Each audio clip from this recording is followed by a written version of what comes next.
तो दोस्तों कैसे आप लोग। मैं आशा करता हूँ आप लोग बहुत अच्छे होंगे। चलिए सबसे पहले आज देखेंगे, बहुत विद्यार्थी कमेंट कर रहा था कि सर आप तो 2+√3 को भी सिद्ध कर दिए, √5 को भी सिद्ध कर दिए, √3 को कैसे करेंगे, थोड़ा सा गलती हो जाता है हमसे करने में। तो चलिए आपसे बता देते हैं, आपको गलती नहीं होगा। चलिए ठीक है, वीडियो को क्या करते हैं, शुरू करते हैं। सबसे पहले होगा क्या, सबसे पहले आप बोले थे आपको जो 2 बात का क्या करना है, इसमें ध्यान रखना है। सबसे पहले क्या कौन सा 2 बात है उसको जान लीजिए।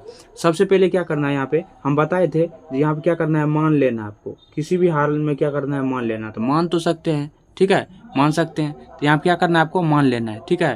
तो मानना क्या है, तो सबसे पहले यहाँ देख लीजिए, मान लेना है जो √3 क्या है, मान लेना है √3 एक, मान लेना है √3 एक संख्या है, क्या है, परिमेय संख्या है।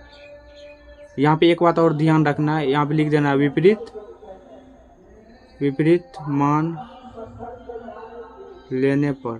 क्या लिख देना है, विपरीत मान लेने पर, ठीक है। तो यहाँ पे एक बात तो आप लिख ही सकते हैं, विपरीत मान लेने पर।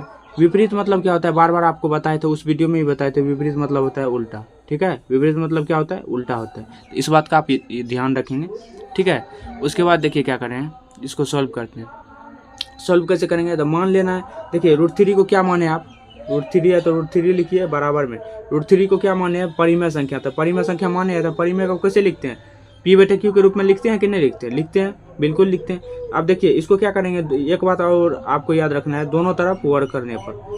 क्या रखना है बात याद, दोनों तरफ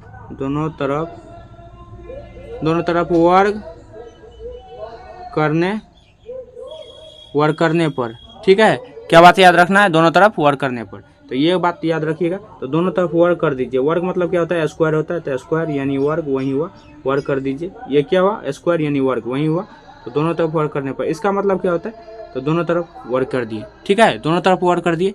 यहीं तक आपको याद रखना है, बाद बाकी आप कैलकुलेशन करते चले जाएंगे, होते जाएगा, ठीक है। उसके बाद देखिए क्या करेंगे, तो √3 का स्क्वायर क्या होता है, √9 होता है। √9 का वर्गमूल क्या होता है, 3 होता है। तो हम यहाँ पर 3 लिखेंगे बराबर में। इसका मतलब होता है PO पे स्क्वायर है, यानी PO पे स्क्वायर है और QO पे स्क्वायर है, ठीक है। इसका मतलब होता है दोनों पे स्क्वायर है, ठीक है। तो क्रॉस मल्टीप्लाई करिए, ना है बटा में कुछ तो 1 दे दीजिए। क्रॉस मल्टीप्लाई मतलब इससे इसको गुना और इससे इसको गुना, ठीक है। तो इससे इसको गुना करिए। सबसे पहले क्या करिएगा, जब P² बराबर, इसीलिए जब P² बराबर निकालिएगा तो क्या हो जाएगा, 3Q² हो जाएगा।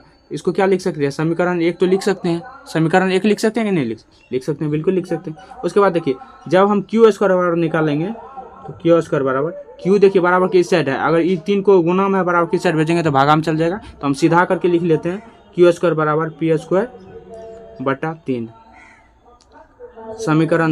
समीकरण 2 लिख सकते हैं कि नहीं लिख सकते हैं, बिल्कुल लिख सकते हैं। उसके बाद देखिए इसको क्या करेंगे, किस तरह से हल करते हैं। तो एक बात आपको यहाँ पर लिख देनी है। देखिए आप क्या कर रहा है, 3 क्या कर रहा है, P² में क्या कर रहा है, भाग दे रहा है, यानी विभाजित कर रहा है। तो यहाँ पे वही बात लिख देना है, जब यहाँ पे लिख देना है, जब 3 P² को विभाजित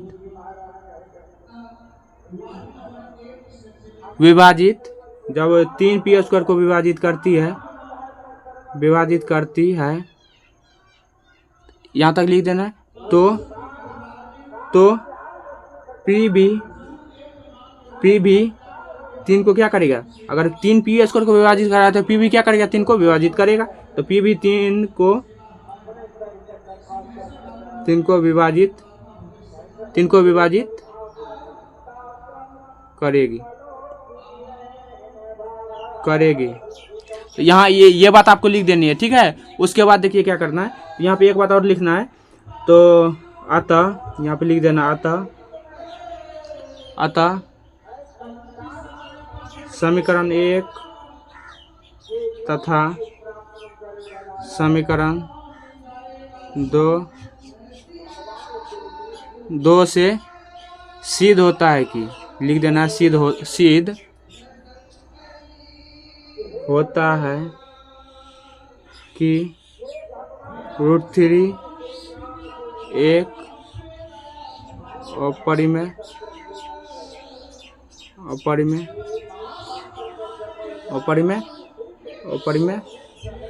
संख्याएं, तो सिद्ध होता है कि √3 एक अपरिमेय संख्या है। ठीक है, यही आपका आंसर हो गया।